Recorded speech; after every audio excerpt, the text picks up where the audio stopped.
बिस्मिल्लाहिर्रहमानिर्रहीम। Cambridge international AS and A level का paper है P3 प्योर मैथमेटिक्स वेरिएंट 2। आइए इसे शुरू करते हैं। क्वेश्चन नंबर 1 है, पार्ट ए है, sketch the graph of y is equal to absolute value या मॉडुलस x माइनस 2 है where a is a positive constant.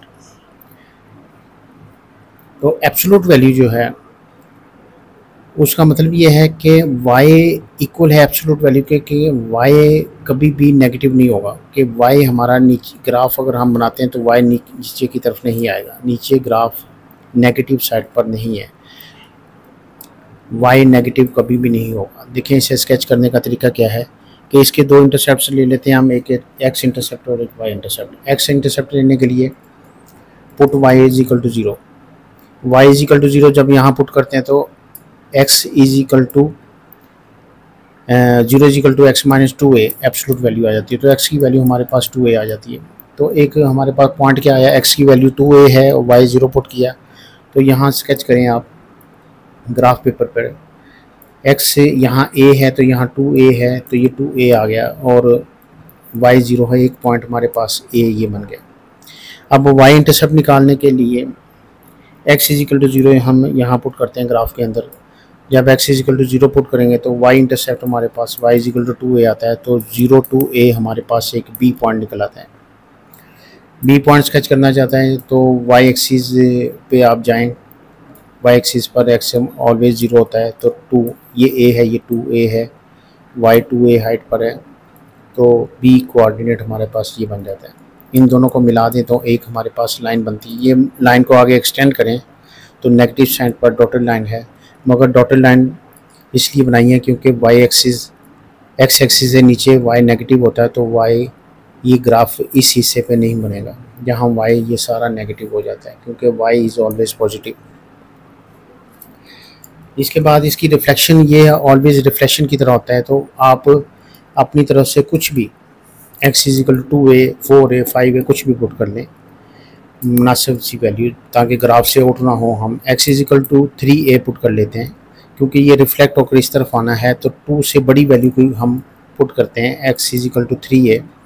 तो ग्राफ के अंदर 3a जब पुट करेंगे तो y a निकल आएगा, तो ये कोऑर्डिनेट हमारे पास बन जाता है 3a, यानी a हमारे पास x एक्सिस का कोऑर्डिनेट 3a है, a 2a और 3a और y a है, तो ये कोऑर्डिनेट c यहाँ बनता है। इसको अब यहाँ से रिफ्लेक्शन करवानी है हमने, तो ये ग्राफ ये हमारे पास एक कंप्लीट एब्सोल्यूट ग्राफ जो होता है मॉडुलस वैल्यू का, वो ऑलवेज इस टाइप का होता है, वी फॉर्म बन रही होती है उसकी, ठीक है ना जी। ये पार्ट ए इसका क्लियर हो गया। अब चलते हैं बी पार्ट की तरफ।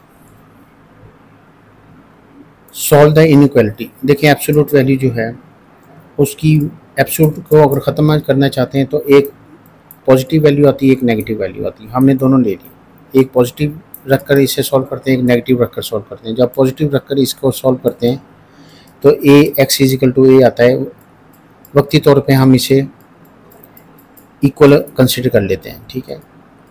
तो 2x minus 3a 2x minus 3a equal to less than को हम अज्यूम कर लेते हैं इक्वल है, तो क्योंकि हमने x की वैल्यू फाइंड आउट करनी है, तो इसे पहले हमने पॉजिटिव कंसिडर किया था, अब नेगेटिव कंसिडर करके इसकी x की वैल्यू अगर निकालें तो 5a/3 बनती है, x is equal to a बनती है। हम यहाँ कुछ ग्राफ पे कुछ हम यहाँ पॉइंट्स लगा लेते हैं कि ये a कंसिडर कर लेते हैं, थोड़ा सा आगे जाते हैं तो 5a है, और आगे जाते हैं ये सारा एरिया ग्रेटर देन 5a और ये सारा एरिया लेस देन a है, और ये area between a to 5a/3 है।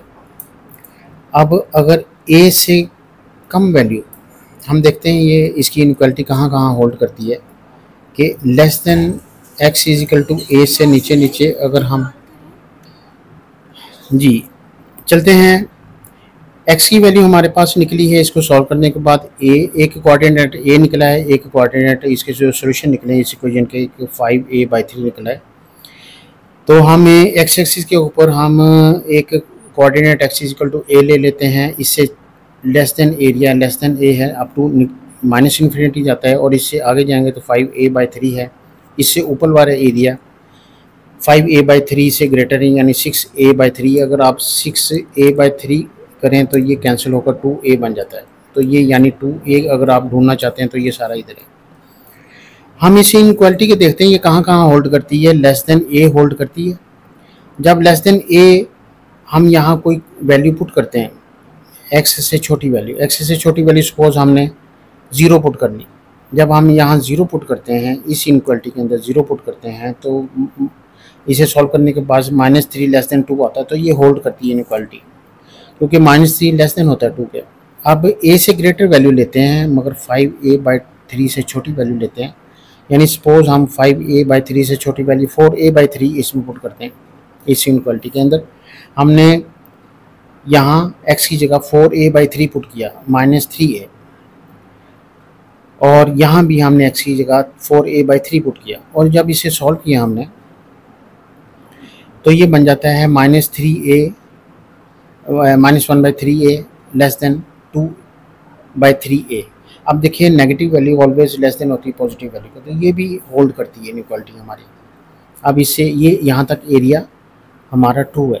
अब आगे जाते हैं, 5a/3 से बड़ी वैल्यू 6a/3 ले लेते हैं। 6a/3 को सॉल्व करें, अगर हम 2a बनता है, 2a अगर हम इस इक्वालिटी में पुट करें तो x की जगह 2a और यहाँ भी x की जगह 2a पुट करके इसे सॉल्व करें तो a इज़ लेस दैन 0 निकलता है, क्योंकि ये तो कट जाते हैं ना आपस में, ये 0 बन जाता है। तो मगर उसने ऊपर क्वेश्चन में कहा था कि a इज़ पॉजिटिव, तो और कांस्टेंट है वो पॉजिटिव है, तो a की वैल्यू तो वो पॉजिटिव कह रहा है, तो लेस देन 0 तो नहीं हो सकती पॉजिटिव वैल्यू, तो नेगेटिव होती है। लेस देन 0 नेगेटिव होती है, पॉजिटिव तो नहीं होते, तो ये एरिया होल्ड नहीं करता। यानी यहाँ हमारा 5a/3 तक ये ट्रू है। 5a/3 से नीचे नीचे वाला एरिया सारा हमारे पास ये ट्रू नज़र आता है, ये सारा एरिया ट्रू नज़र आता है। तो ये माइनस इन्फिनिटी से लेकर चलते चलते यहाँ तक ये ट्रू है, ये सारा एरिया हमारे पास ये ट्रू है, मगर ये एरिया हमारे पास ट्रू साबित नहीं होता। तो ये थी हमारे पास, ये सोल्यूशन था इनइक्वालिटी का। तो चलते हैं इसके नेक्स्ट क्वेश्चन की तरफ। क्वेश्चन नंबर 2 है कि इसको हमने express 6x² -9x -16 over 2x² -15x -12 इन पार्शियल फ्रैक्शन। इस क्वेश्चन को हमने पार्शियल फ्रैक्शन बनानी है इसकी। तो जब न्यूमिनेटर और डिनोमिनेटर इनके डिग्री सेम हो तो फिर हमें डिवाइड करना पड़ता है। अगर ऊपर वाली बड़ी हो तब भी हमें डिवाइड करना पड़ता है, तो सेम हो तब भी डिवाइड करना पड़ता है। तो आए इसको पहले डिवाइड करते हैं। तो ऊपर वाली वैल्यू को अंदर रखें, नीचे वाली को बाहर रखें। तो इसको जिस तरह लॉन्ग डिवीजन करते हैं, लॉन्ग डिवीजन की तरह करें। तो आप देखें कि इसका पहले का कोएफिशिएंट ये x² है, ये भी x² है, इसका कोएफिशिएंट और इसका कोएफिशिएंट सेम होना चाहिए। तो सेम बनाने के लिए हमें 3 से मल्टीप्लाई करना पड़ेगा। इसको सारे को 3 से मल्टीप्लाई करें और बाद में इसके साइन चेंज करके जो कैंसिल होता है, जो बचता है, लिख दें। तो ये अब फर्दर डिवाइड नहीं होगा, क्योंकि ये रिमाइंडर जो है ना ये लेस देन है डिवाइजर से। तो इसको हम पॉलिनोमियल की ऊपर वाली पॉलिनोमियल को लिख सकते हैं divisor into quotient, divisor into quotient plus remainder, divisor into quotient plus remainder. तो हमने इसको divisor into quotient plus remainder के तौर पर लिख दिया। और थ्रू आउट आप डिवाइजर से डिवाइड करें तो डिवाइजर थ्रू आउट जब डिवाइड होगा तो ये डिवाइड हो जाएगा, और यहाँ भी डिवाइजर डिवाइड होगा तो यहाँ से कैंसिल हो जाएगा। तो आप इस यानी कि इसको इस फॉर्म में लिख सकते हैं कि quotient plus remainder over divisor. तो हमने इसको quotient plus remainder over divisor की फॉर्म में लिख दिया। अब इतने से हिस्से को आप लेकर चलें, इसकी पार्शियल फ्रैक्शन अब हो सकती है, क्योंकि इसका जो न्यूमिनेटर है वो डिनोमिनेटर से कम है। तो यानी कि इसकी डिग्री जो है न्यूमिनेटर की वो डिनोमिनेटर की डिग्री से कम है। तो अब इसकी फैक्टराइजेशन में टर्म ब्रेकिंग से आप इसकी फैक्टराइजेशन करें। अब देखें कि आप इस चीज़ को हम a over this factor plus b over this factor लिख सकते हैं। और अब a और b की अननोन है, इसकी वैल्यू फाइंड आउट करने के लिए क्रॉस मल्टीप्लाई कर दें। क्रॉस मल्टीप्लाई करने के बाद आप देखें कि x -4 के इक्वल टू 0 करें तो x is equal to 4 put करें इसमें तो ये फैक्टर 0 हो जाता है, तो b की वैल्यू निकल आएगी। b हमारे पास से निकलता है यहाँ 4। तो अब ये 4 की वैल्यू निकल आई। अब a निकालना चाहते हैं तो अब इस चीज़ को हम इक्वल टू 0 पुट करते हैं तो x इज इक्वल टू -3/2 आता है। तो जब ये वैल्यू हम इसके अंदर पुट करते हैं तो x a की वैल्यू हमारे पास -2 निकलती है। इस पूरी इक्वेशन के अंदर पुट करने से हमारे पास a की वैल्यू ये निकलती है। और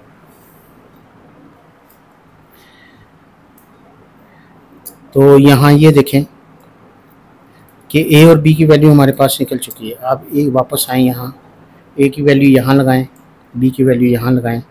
a की वैल्यू हमारे पास -2 है, b की वैल्यू 4 है। तो अब इस वैल्यू को यहाँ पुट करें, इस वैल्यू को, तो आपके पास ये पूरी वैल्यू इसके इक्वल आ जाती है। तो ये पार्शियल फ्रैक्शन इसका कंप्लीट हो गया। नेक्स्ट चलते हैं। क्वेश्चन नंबर 3 है, द वेरिएबल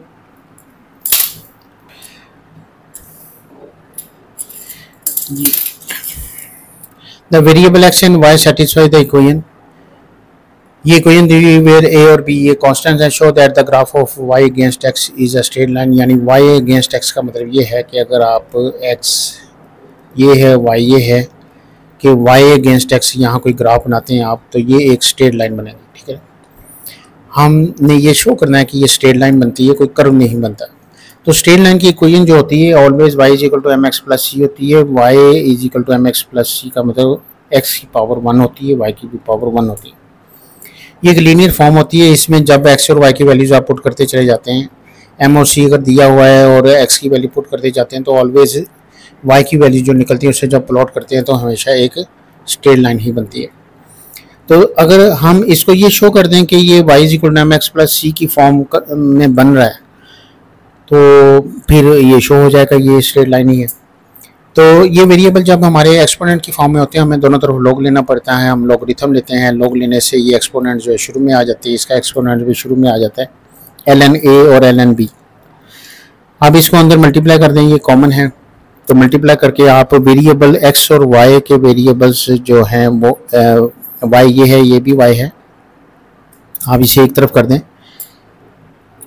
जी। y हमने सारे एक तरफ कर लिए हैं, y इसमें भी था, y इसमें था, ये y की वैल्यूज़ को उठा के इस तरफ ले गए, y इधर ऑलरेडी है, तो यहाँ कांस्टेंट वैल्यू को उस तरफ ले जाएं आप।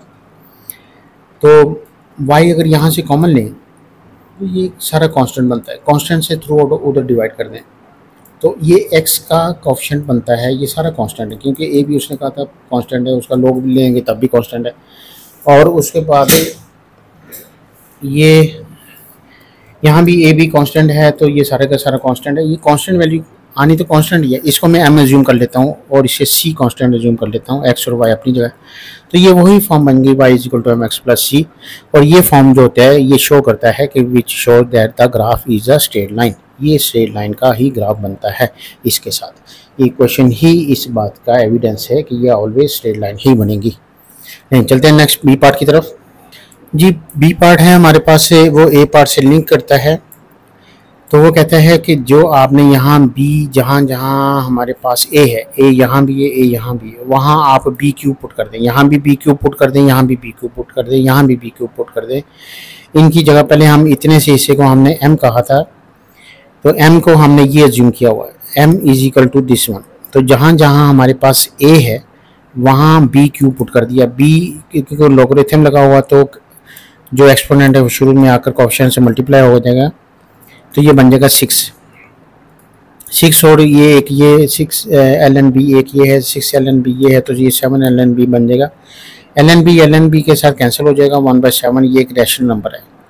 तो इसी तरीके से c को उठाया हमने, ये सारे इसको हमने c कहा था, इसको c कहा था, c उठाया हमने, जहाँ जहाँ a है वहाँ वहाँ b क्यूब हमने लगा दिया, तो ये कोएफिशिएंट शुरू में आ जाता है, शुरू में इस तरह से आकर मल्टीप्लाई हो जाएगा।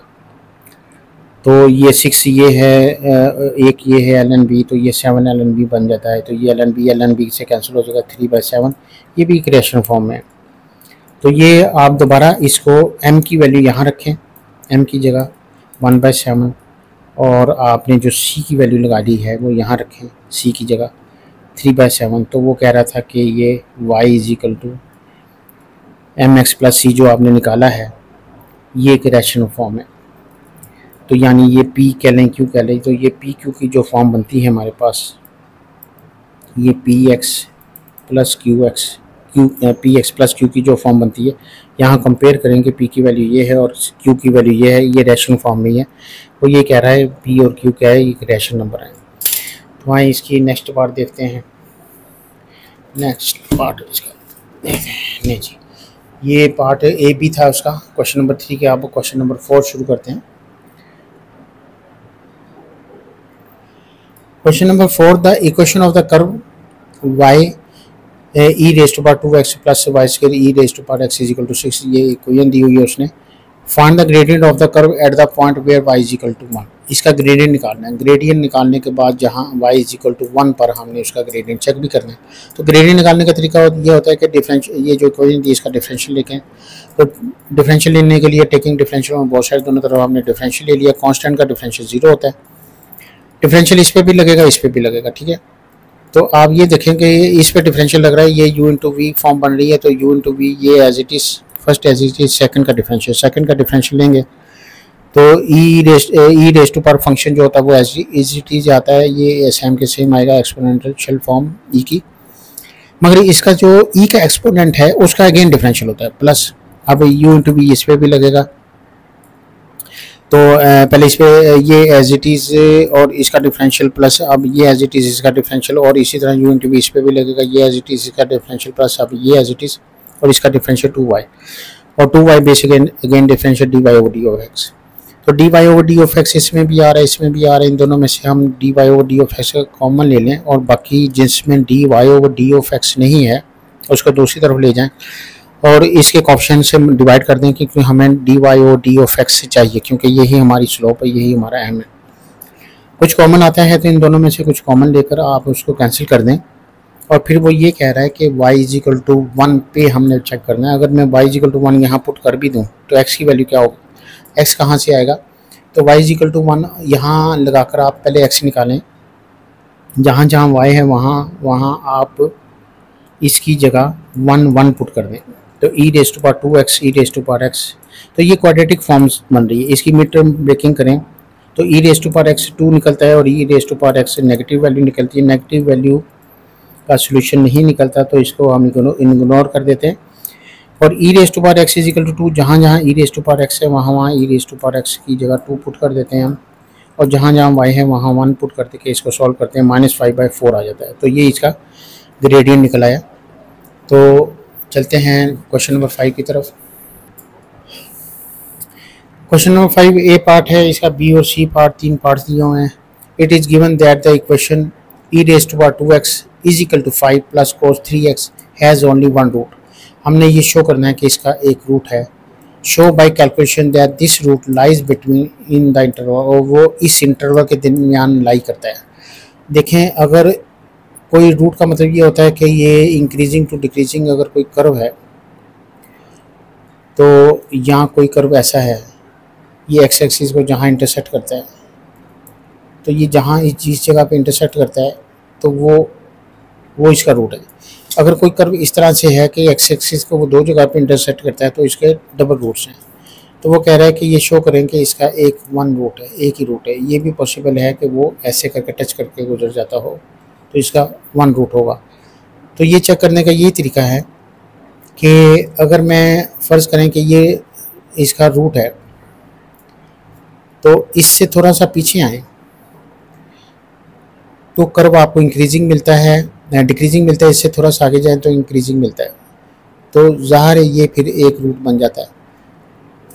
तो शो दैट का calculation the root lies between this interval. अब हम इसी के अंदर पहले 0.7 पुट करते हैं, तो ये एक पॉजिटिव वैल्यू आती है। फिर हम 0.8 पुट करते हैं इसी फंक्शन के अंदर, तो ये हमारे पास एक ये वैल्यू आती है।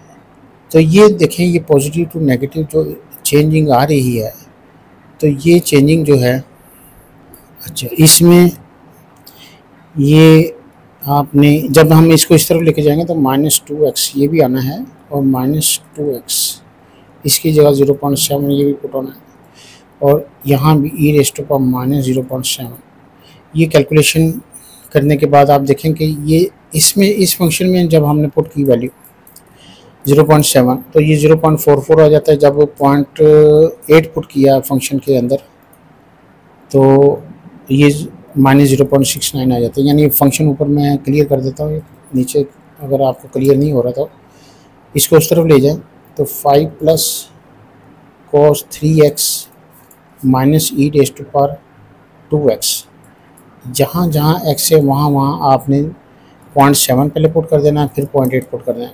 अगर तो इनके साइन चेंज हो रहे हैं तो इसका मतलब इसके दरमियान में कहीं हमारा पॉइंट जो सोल्यूशन है वो लाई करता है, जो रूट है वो लाई करता है।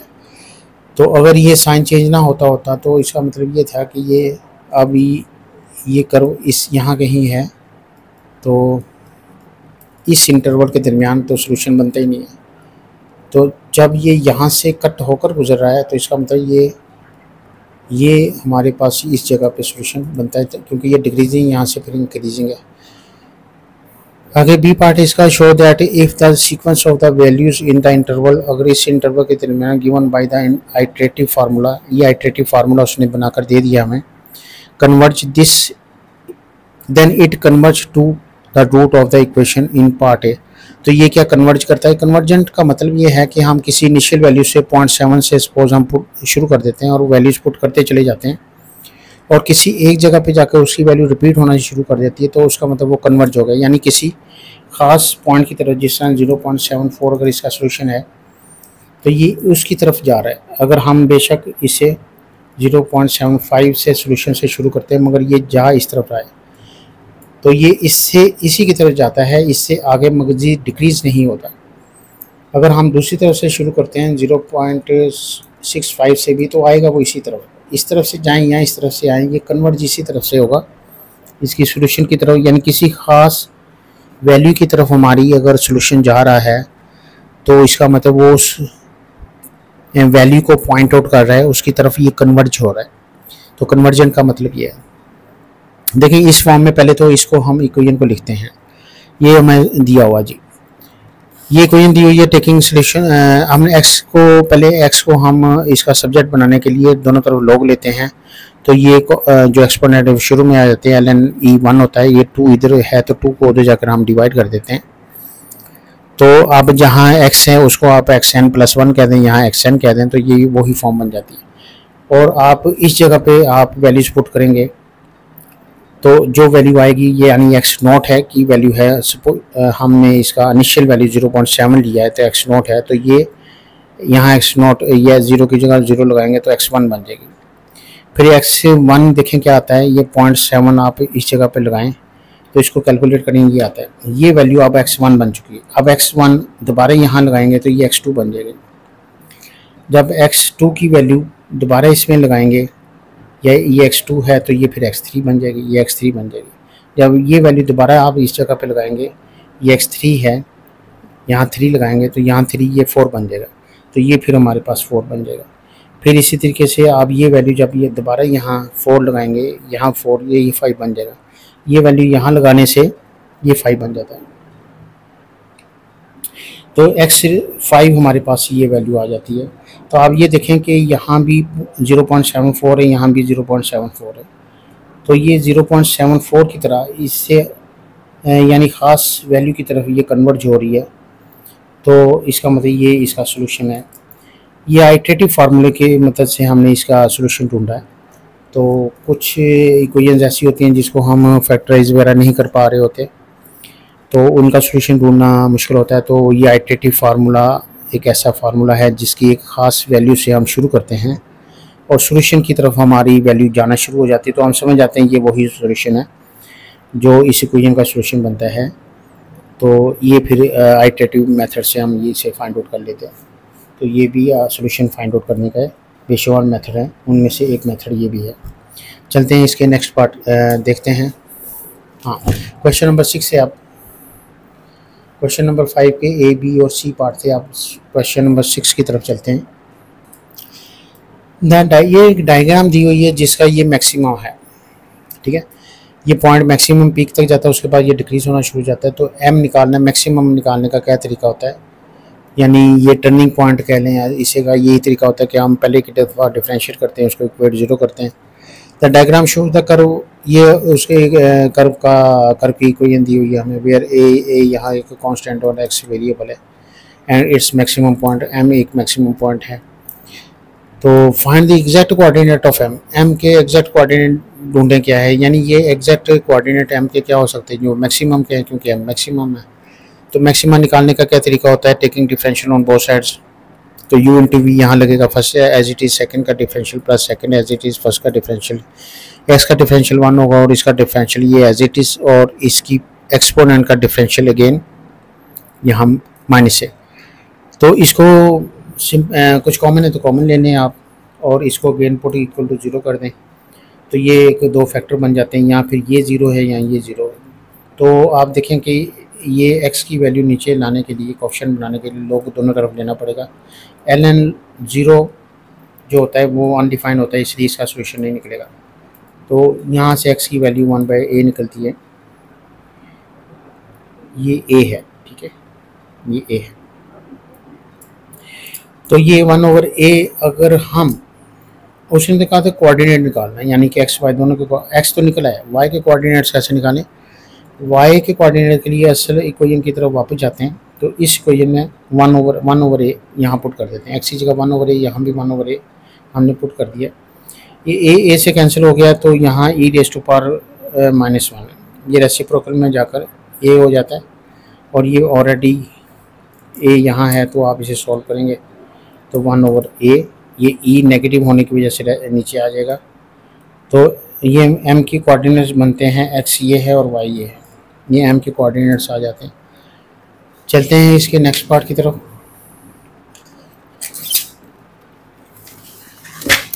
ये क्वेश्चन नंबर 6 के सिर्फ दो पार्ट्स हैं, एक ए और बी पार्ट में देखें वो क्या कहता है।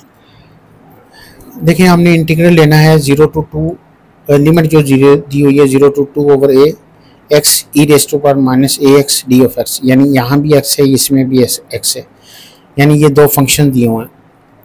तो find the exact value, exact value तभी निकलेगी जब हम इसको इंटीग्रेट करने के बाद इसमें लिमिट पुट कर देंगे तो एग्जैक्ट वैल्यू निकल आएगी। तो ये दो फंक्शन का मल्टीपल दिया हुआ, तो u इंटू वी इंटीग्रल लगाएंगे हम, प्रोडक्ट रूल लगाएंगे इंटीग्रल के लिए। तो u इंटू वी का इंटीग्रल कैसे लेते हैं, यानी फर्स्ट का integral first as it is, second का इंटीग्रल माइनस जिसका इंटीग्रल लिया आपने, अब विद इंटीग्रल वो एज इट इज, और जो एज इट इज था उसका डिफरेंशियल। यानी u इंटू वी करने का क्या तरीका होता है, फर्स्ट u इंटू वी है, first as it is, second का इंटीग्रल माइनस, अब इस इंटीग्रल के साथ इसको उठाकर यहाँ रख दें, और जो एज इट इज था उसका डिफरेंशियल, यानी इनमें से u इंटू वी में से एक दफ़ा एक चीज़ इंटीग्रेट होगी और दूसरी दफ़ा दूसरी चीज़ डिफरेंशिएट होगी। और ये दूसरी दफ़ा जो लिखा है आपने एक बड़े से इंटीग्रल के अंदर लिखा है, ठीक है, ये जो आपने लिखा है एक बड़े से इंटीग्रल के अंदर लिखा है। अगर लिमिट है तो लिमिट यहाँ भी लग जाएगी, लिमिट यहाँ भी लग जाएगी। अब ये u है, ये v है, ये हम डिफरेंशियल उसके वो रखेंगे जो डिफरेंशिएट होने के बाद ख़त्म टर्मिनेट हो जाए, यानी x डिफरेंशिएट होने के बाद 1 हो जाता है, तो इसलिए इसको हम डिफरेंशियल के लिए रख लेते हैं। तो इसका इंटीग्रल कैसे लेते हैं, ये एज इट इज़, और इसका जो एक्सपोनेंट होता है इसका डिफरेंशियल से डिवाइड कर देते हैं इसका इंटीग्रल, और ये एज इट इज़ माइनस, अब जो इंटीग्रल लिया हमने, अब ये सारे का सारा एज इट इज़, और जो एज इट इज़ था उसका डिफरेंशियल। और अब आप इसको सिंप्लीफाई करना चाहें तो आप करें कि, और यहाँ लिमिट जो है 0 to 2a और 0 to 2a लिमिट लगा दी, यहाँ अब लिमिट लगाएं, पहले यहाँ लिमिट लगाएं फिर -0 लिमिट लगाएं, तो ये सिंप्लीफाई होकर ये आ जाता है। और यहाँ ये बचा हमारे पास, और इसका इंटीग्रल आपको पता है क्या होता है, ये एज इट इज़, और इसकी जो एक्सपोनेंट है उसका डिफरेंशियल से डिवाइड कर देते हैं और लिमिट लगा देते हैं। पहले ये लिमिट लगाएंगे, फिर माइनस करके ये लिमिट लगा देंगे, नीचे वाली लोअर लिमिट, और इसको सिंप्लीफाई करें तो आपके पास ये चीज़ आ जाती है। तो ये इसकी एग्जैक्ट वैल्यू है इन टर्म ऑफ ए, ठीक है। चलें जी, अब ये हमारा क्वेश्चन नंबर 6 कंप्लीट हो गया और अब 7 शुरू करते हैं। 7a show that cos raise to power 5 theta minus sin raise to power 4 theta is equivalent to cos 2 theta. ये 3 लाइंस हैं, ये इक्विवेलेंट होता है। इसमें ये होता है कि हम एक लेफ़्ट साइड लेकर दूसरी साइड प्रूव कर देते हैं। तो इसकी लेफ़्ट साइड अगर हम लें और इसे सॉल्व करते करते करते हम राइट साइड वही प्रूव कर दें तो इसका मतलब ये दोनों इक्विवेलेंट है। तो लेफ़्ट साइड क्या है कि इसके ऊपर ये दरमियान में माइनस है, तो हम स्क्वायर का स्क्वायर लिख दें तो 2 रेज़ टू पावर 2 हो तो पावर्स आपस में मल्टीप्लाई हो जाती है, ये 4 ही आ जाता है। यानी इसे a समझे माइनस b समझे तो a square minus b square, a square minus b square किसके इक्वल होता है? a square minus b square a minus b into a plus b के इक्वल होता है। तो आप करें जी a minus B A plus B, और यहाँ a क्या है cos स्क्वायर, यहाँ b क्या है sin स्क्वायर, ये लगा दिया आपने। cos square plus sin square ये आप सब जानते हैं कि ये इक्वल टू 1 होता है। तो अब ये बचा, यहाँ फर्दर फिर आपको a square minus B square का फार्मूला मिल रहा है, तो आप इसे लिख सकते हैं। यहाँ फिर आप ऐसा करें कि यहाँ फार्मूला नहीं लगेगा। अच्छा ये है कि आप cos स्क्वायर को 2 दफ़ा लिख दें, cos इंटू कोस, यहाँ लिख दें sin इंटू साइन, ठीक है। तो ये तो formula cos alpha plus beta का फार्मूला, यानी ये देखें कि cos अल्फ़ा प्लस बीटा किसके इक्वल होता है? cos alpha cos beta minus sin alpha sin beta, ठीक है। तो ये अल्फ़ा समझिए, ये बीटा समझिए, अल्फ़ा प्लस बीटा, क्योंकि अल्फ़ा भी वही है बीटा भी वही है, तो ये 2 टाइम्स थीटा बन जाता है। फिर हमारे पास ये cos 2 थीटा, ये राइट हैंड साइड हमारे पास आ गई है। अच्छा इसका ए पार्ट है, 7 के बी पार्ट की तरफ देखते हैं।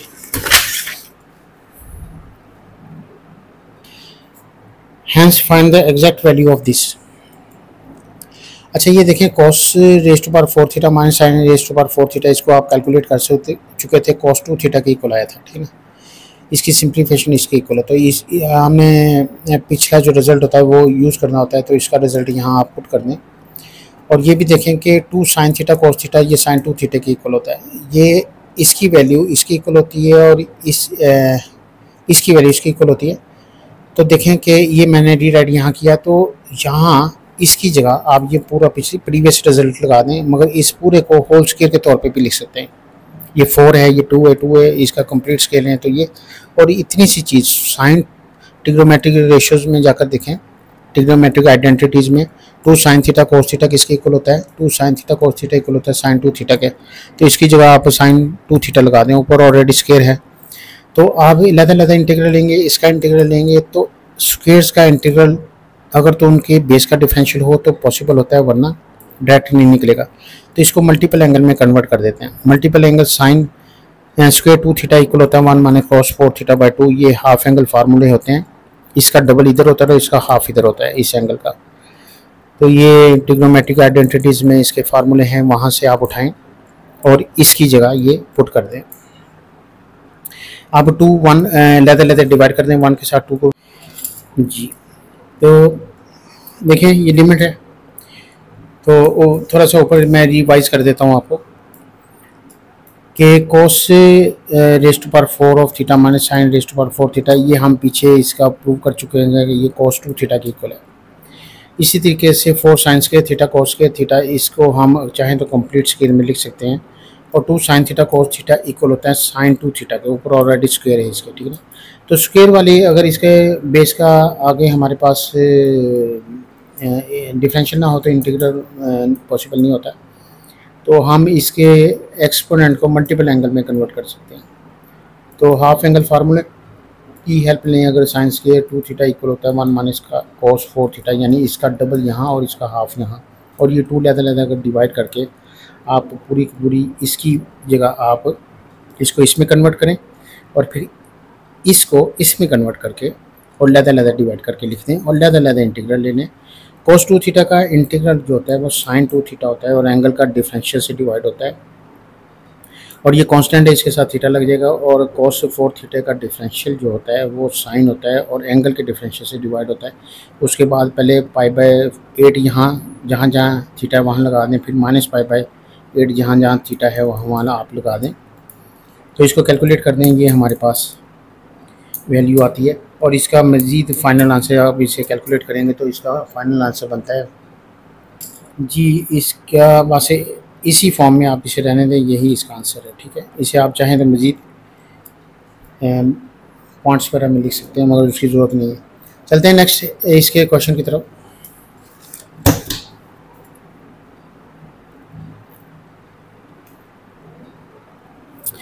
ये वेक्टर का क्वेश्चन है। The point A B and C have position vectors. इसके ए बी और सी के पोजीशन वेक्टर हमें दिए हुए हैं।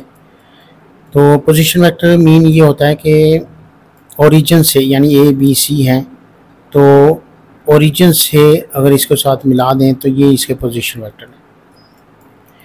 ये वेक्टर्स उससे हमें ए बी सी यानी ओ ए, ओ बी और ओ सी ये दिए हुए हैं हमें। तो अगर वो कहता है कि एक लाइन निकालें, find the vector equation of the line L1। L1 क्या है? पासिंग थ्रू बी और सी, जो बी और सी से गुजरती है। अब बी के कोऑर्डिनेट्स क्या हैं? जो पोजीशन वेक्टर के आई जे के कोफिशिएंट्स होते हैं वही बी के कोऑर्डिनेट्स होते हैं, और ओ सी एक पोजीशन वेक्टर हैं और इसके आई जे के जो कोफिशिएंट्स होते हैं वही सी के कोऑर्डिनेट्स होते हैं। बी और सी का वेक्टर है ओ सी माइनस ओ बी कर दें तो ये हमारे पास एक पोजीशन वेक्टर, इसका बी सी एक वेक्टर मिल जाता है। और बी सी वेक्टर जो है दरअसल इस तरह से लिखने से ये इसके डायरेक्शन रेशियोज होते हैं। तो एल लाइन की इक्वेशन यानी वो वेक्टर निकालें जो बी और सी से गुजरता है। वेक्टर फॉर्म जो होती है ए प्लस लेमडा बी होती है।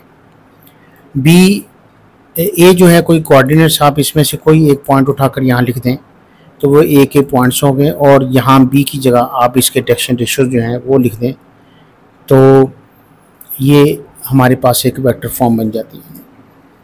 तो यहाँ से अगर आप चाहें तो 3 कॉमन भी ले लें और 3 लेमडा को आप अल्फ़ा कह दें तो ये एक वेक्टर इक्वेशन बन जाती है। वेक्टर इक्वेशन यानी ये एक फॉर्म होती है, ये फॉर्म होती है वेक्टर इक्वेशन की।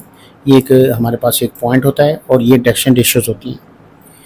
तो R is equal to A plus lambda B, R is equal to A plus lambda B, या कोई भी कांस्टेंट अल्फ़ा बीटा वगैरह, और ये डायरेक्शन रेशियोज, ये वेक्टर इक्वेशन हमारे पास होती है। नेक्स्ट चलते हैं।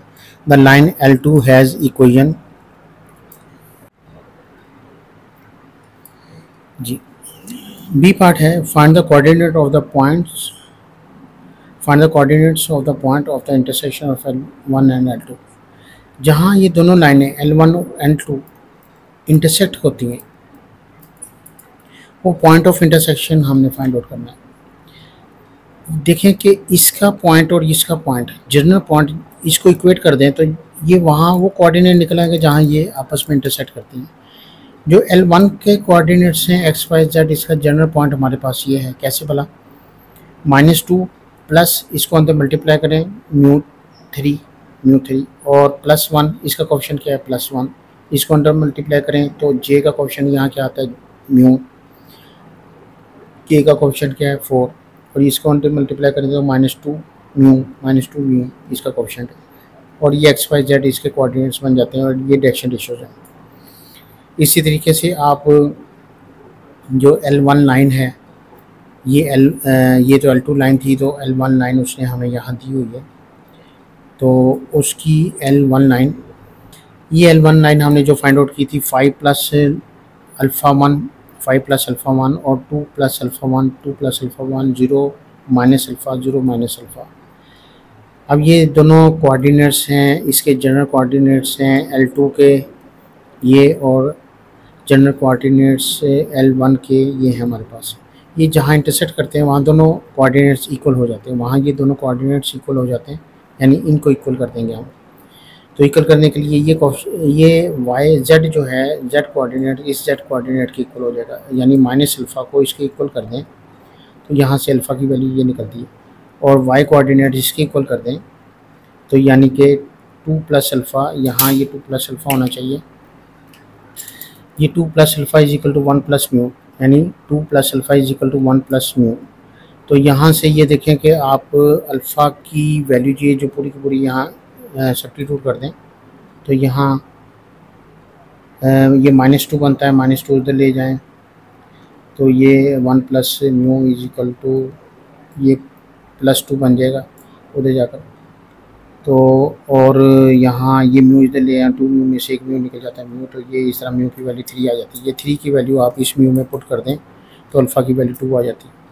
ये अल्फ़ा और म्यू आप देखें कि इनमें से किसी एक जगह पर पुट कर दें, आप इसकी जगह पुट करें 2 की वैल्यू, अल्फ़ा की वैल्यू 2 पुट करें तो ये 7 4 -2 आता है। अगर 3 यहाँ पुट करें तब भी ये 7 म्यू की वैल्यू यहाँ पुट करें 3 तो तब भी यहाँ पे 7 4 -2 आता है।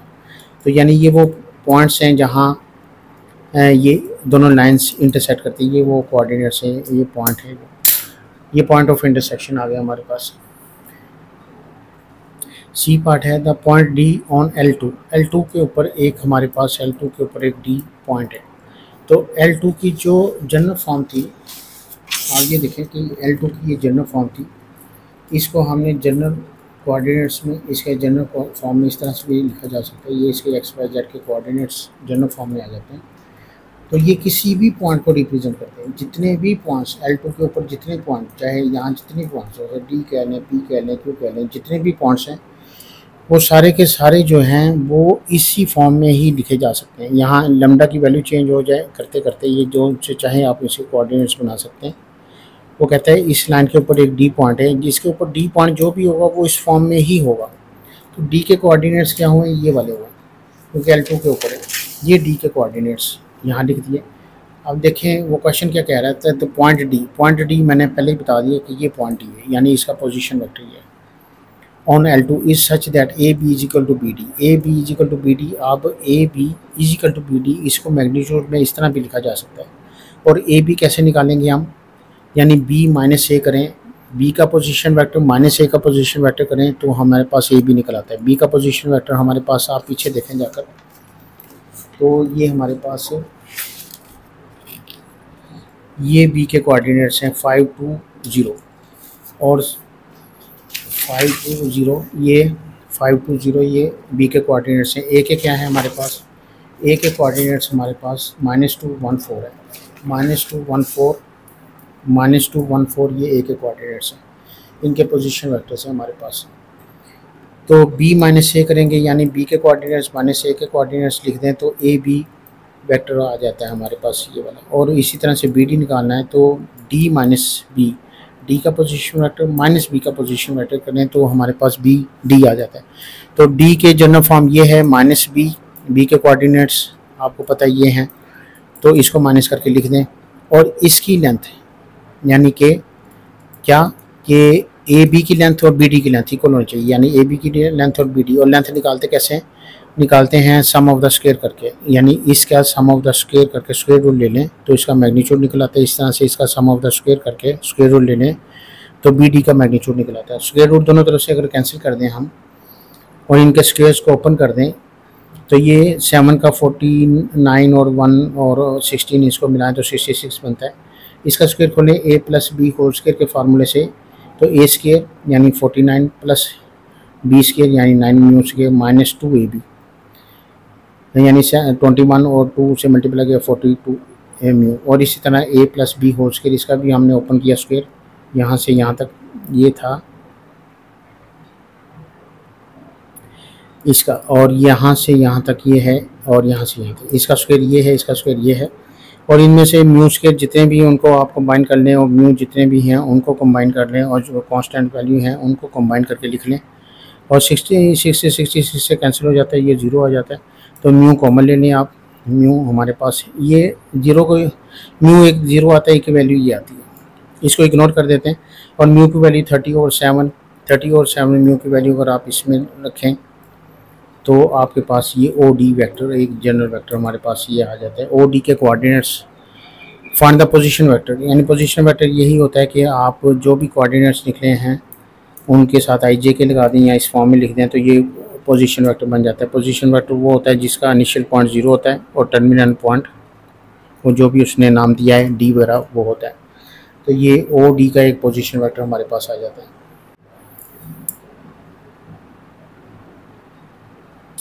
The complex number, question number 9, the complex number z and w are defined by z is the 1 minus iota and w is equal to -3 plus 3 square root 3 iota. अब ये जो आयोटा है ये स्क्वायर रूट से बाहर है, ठीक है।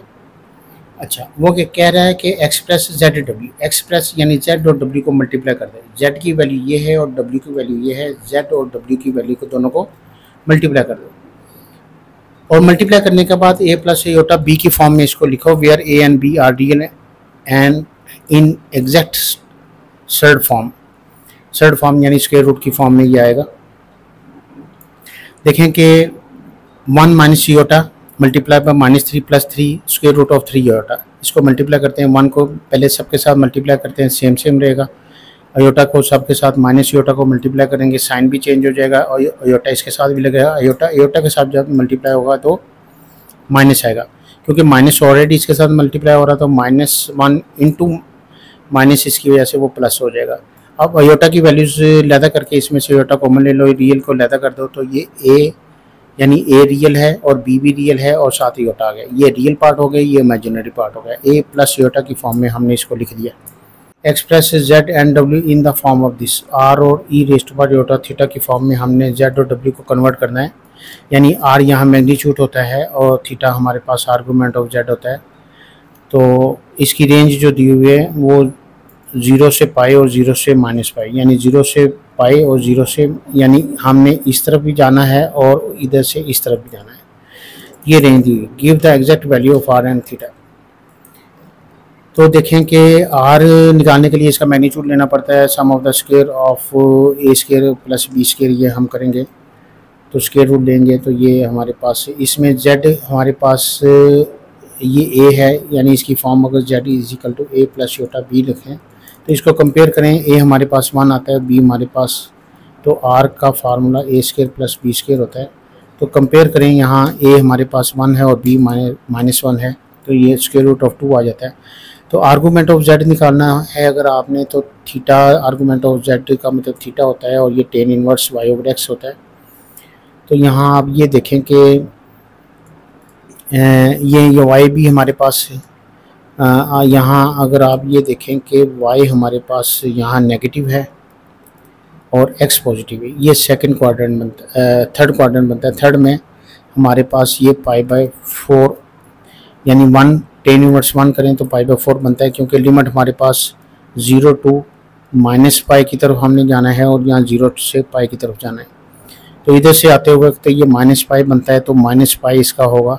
तो इस जेड को इस फॉर्म में लाना है तो आर भी निकाल चुके हैं, थीटा भी निकाल चुके हैं, आर और थीटा की वैल्यूज पुट कर दें तो जेड इसके इक्वल आ जाता है। इसी तरीके से आप जेड को उठाते हैं, डब्ल्यू को उठाते हैं, डब्ल्यू इसके इक्वल है, यहाँ ए -3 है और बी ये है 3 स्क्वायर रूट ऑफ 3। इसका सम ऑफ द स्क्वायर करें तो 6 आता है हमारे पास। ये आर हमारे पास इसका आ गया डब्ल्यू का। आप आर्गूमेंट ऑफ डब्ल्यू इसका थीटा निकालना चाहते हैं तो वाई ओवर एक्स है। इसका y जो है वो हमारे पास पॉजिटिव है, x नेगेटिव है। y अगर हमारे पास पॉजिटिव है और x नेगेटिव है तो ये सेकंड क्वाड्रेंट बनता है। सेकंड में देखें तो y ओवर एक्स से y की वैल्यू हमारे पास 3 स्क्वायर रूट ऑफ 3 है और x की वैल्यू हमारे पास 3 है, डिवाइड होकर हमारे पास √3 आ जाता है। √3 हमारे पास π/6 के इक्वल होता है। मगर आप ये देखें कि हमने जाना तो इधर है, तो यहाँ से ये आ रहा है हमारे सेकंड क्वाड्रेंट में। सेकंड क्वाड्रेंट में वैल्यू निकालने के लिए पाई से माइनस कर दें तो ये सेकंड क्वाड्रेंट हमारा पास बन जाता है π/3 और 2π/3 ये बन जाता है 2π/3। और इसको आर इस फॉर्म में अगर आप लिखना चाहते हैं, आर और थीटे की वैल्यू, यहाँ आर और थीटे की वैल्यू पुट कर दें तो डब्ल्यू हमारे पास इसके इक्वल आ जाता है।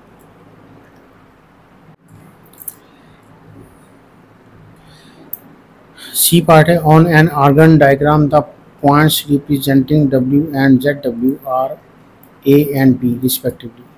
Prove that O A B is an isosceles right triangle where O is origin. देखिए ओ ओरिजिन है, ओमेगा को वो कहता है कि ए कह दें या जेड डब्ल्यू को बी कह दें, और ये ओरिजिन है और ए ओ बी एक ट्रायंगल है। तो वो कहता है ये प्रूव करें कि ये एक आइसोसेलेस राइट ट्रायंगल है। पहले तो हम आइसोसेलेस प्रूव करते हैं इसको। आइसोसेलेस प्रूव करने के लिए ओ ए आप देखें कि हमने पीछे पहले ही z का जो कोएफिशिएंट ओमेगा का जो कोएफिशिएंट हमने मैग्नीट्यूड ओमेगा का निकाला था वो 6 था, यानी इसका मैग्नीट्यूड 6 है। इसकी लेंथ ओ ए जिसको हम ओमेगा कहा है, वो उसका मैग्नीट्यूड 6 है। और ए बी का मैग्नीट्यूड अगर निकालना चाहते हैं तो ए बी का मैग्नीट्यूड निकालने के लिए इसके कोऑर्डिनेट्स और इसके कोऑर्डिनेट्स आपस में इसका लेंथ ले लें। इसका आप डिफरेंस लेंगे, डिस्टेंस फार्मूला लगाएं तो x2 minus x1 y2 minus y1 और इनका स्क्वायर करके स्क्वायर रूट लें तो 6 इसका भी हमारे पास मैग्नीट्यूड आता है। ये मैग्नीट्यूड इस मैग्नीट्यूड के इक्वल है, यानी ये लेंथ इस लेंथ के इक्वल है, तो ये आइसोसेलेस ट्रायंगल बन जाती है। ये ए बी उसने खुद कहा है कि ओमेगा को ए कह दें, जेड ओमेगा को आप बी कह दें। हमने इसको ए और बी कह दिया और फिर ओ ए बी को आइसोसेलेस राइट एंगल ट्रायंगल हमने प्रूव करना है। आइसोसेलेस हमने प्रूव कर दिया है क्योंकि ये लेंथ ए बी और ओ ए इक्वल है। अब हमने ये राइट किसी में कोई एक एंगल हमने राइट एंगल शो करना है।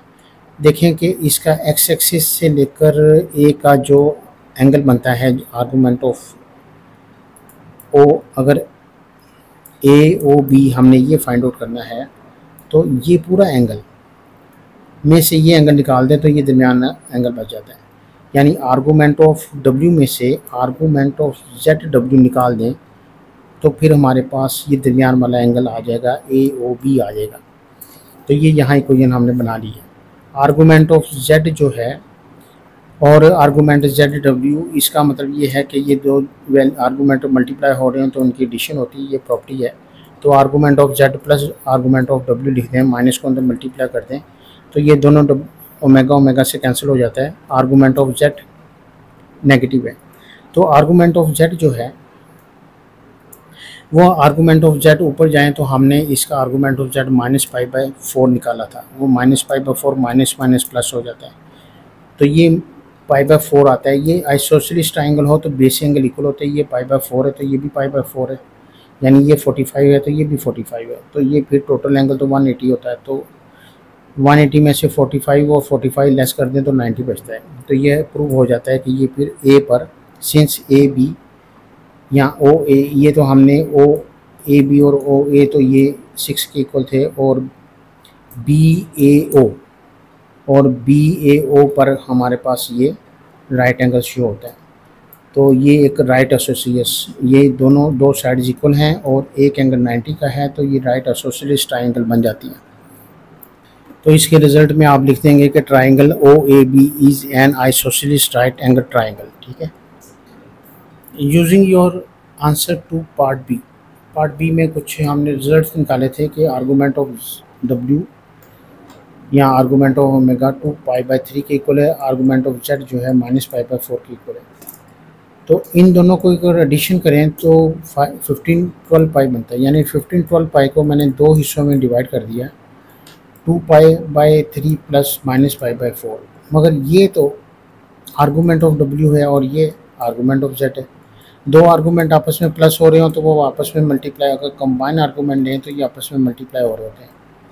तो आर्गूमेंट का मतलब होता है कि tan y/x, डब्ल्यू जेड के जो कोऑर्डिनेट्स हैं उसका y पार्ट हम यहाँ लिख देते हैं और x पार्ट हम यहाँ लिख देते हैं, x पार्ट ये लिख देते हैं। तो देखते हैं ओमेगा जेड के कोऑर्डिनेट्स क्या हैं। ओमेगा जेड के कोऑर्डिनेट ये है, ये x है, ये y है, तो y/x ये, और इसको हम दोनों को आपस में डिवाइड कर देंगे तो ये बन जाता है y/x। और tan इनवर्स है तो उस तरफ जाके ये tan हो जाएगा।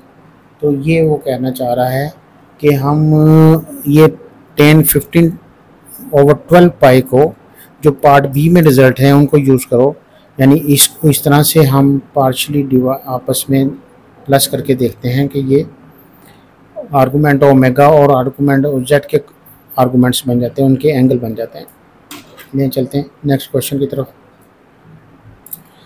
बाई राइटिंग, क्वेश्चन नंबर 10 का ये पार्ट है, by writing y is equal to secant cube theta as 1/cos cube theta. देखें सीकेंड क्यूब थीटा को हम सीकेंड का ट्रिग्नोमेट्रिक जो रेशियो है उसके मुताबिक सीकेंड को 1/cos लिखा जा सकता है, क्यूब है तो क्यूब आ जाएगा। मगर इसको y is equal to 1/cos cube theta को हमने शो करना है कि डी इसका डिफरेंशियल लें अगर विद रिस्पेक्ट टू थीटा इसका डिफरेंशियल लें तो वो इसके इक्वल है, यानी 3 साइन थीटा सीकेंड 4 थीटा के। तो लें शुरू करते हैं, हम इसको लेट वाई करते हैं, यहीं से शुरू करते हैं और सीकेंड को 1 ओवर कॉस क्यूब थीटा लिख सकते हैं, taking differential on both sides. इसको डिफरेंशियल लेने से पहले ऊपर ले जाएं तो कॉस माइनस थीटा हो जाता है। तो जब हम taking differential on both sides करेंगे तो -3 जो है वो कोफिशिएंट बन जाएगा, -3 में से एक और लेस हो जाएगा, और बेस अगेन डिफरेंशियल होती है, बेस का डिफरेंशियल माइनस साइन थीटा होता है। तो ये माइनस माइनस प्लस हो जाएगा, 3 साइन थीटा कोस 4 थीटा, और ये कोस 4 जो है ये डिवाइड होकर 3 साइन थीटा और कोस 4 थीटा बन जाएगा। तो ये जो कोस रेसिप्रोकल में ये कोस जो होता है, ये रेसिप्रोकल में जो कोस होता है हमारे पास ये 1 ओवर ये सीकेंड बन जाता है, तो ये पावर 4 है तो ये सीकेंड 4 थीटा बन जाएगा, यानी 3 साइन थीटा को 3 साइन थीटा सीकेंड 4 थीटा। तो यही हमने प्रूव करना था, ये हमने डिफरेंशिएट लेकर इसको प्रूव कर दिया। बी पार्ट है the variable x and theta satisfy the differential equation. ये एक डिफरेंशियल इक्वेशन है जो एक्स और थीटा वेरिएबल्स है हमारे पास। It is given that x 3 के इक्वल है और थीटा π/3 के इक्वल है।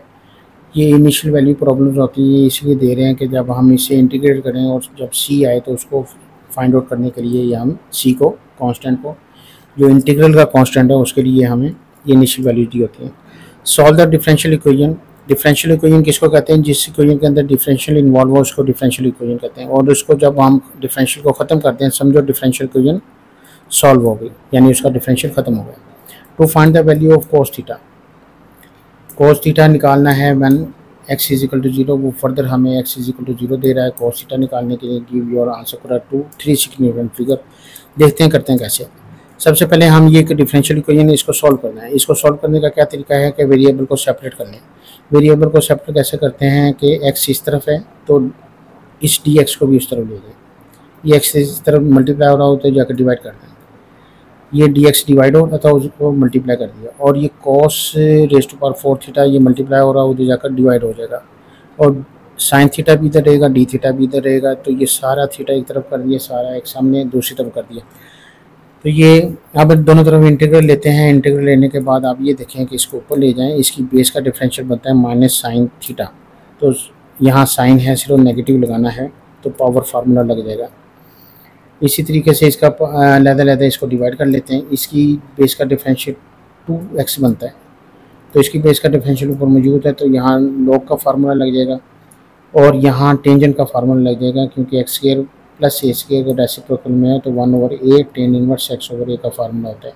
यानी क्या फार्मूला होता है? tan इनवर्स x/a होता है किसका? जब इसका इंटीग्रल लिया जाए 1/x² plus a² d of x। इसका इंटीग्रल लेना हो तो ये इसके इक्वल होता है, तो ये x² प्लस 3² जब लिखेंगे तो ये a की जगह 3 आ जाएगा। तो देखते हैं इसको आगे जाकर रीराइट करते हैं।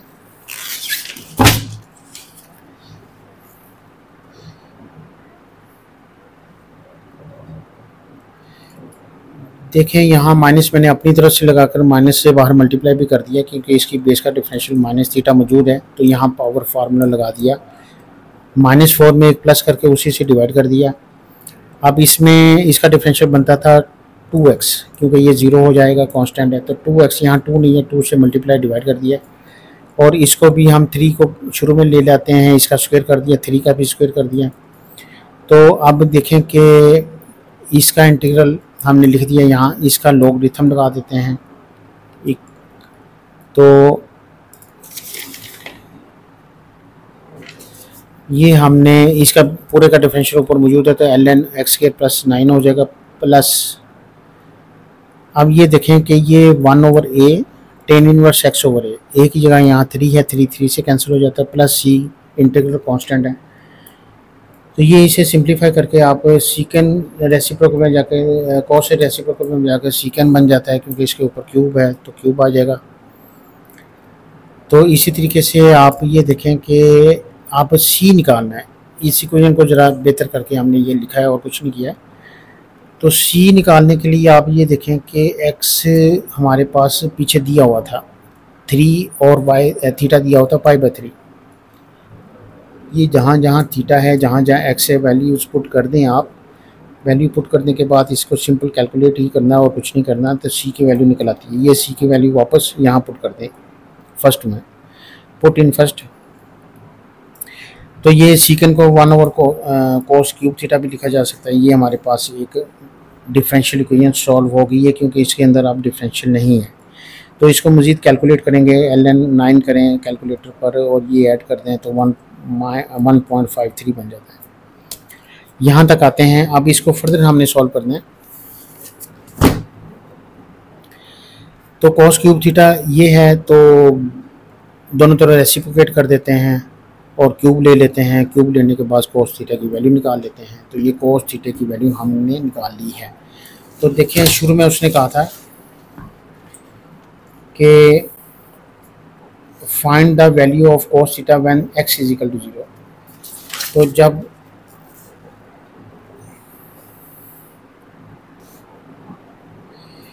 यहाँ कॉस थीटा निकालने के लिए हमें x is equal to 0 put किया है। तो फर्दर हमारे पास जहाँ जहाँ x है, जहाँ जहाँ ऊपर x था वहाँ वहाँ हमने 0 पुट किया। तो हमारे पास ये कॉस थीटा हमारे पास ये वैल्यू आ गई इस तरीके। नहीं जी, ये आपका पेपर कंप्लीट हो गया। तो इंशाल्लाह मिलते हैं किसी नेक्स्ट पेपर के साथ। आपके साथ दुआ में याद रखिएगा। जज़ाकल्लाह, बहुत शुक्रिया। अल्लाह हाफ़िज़।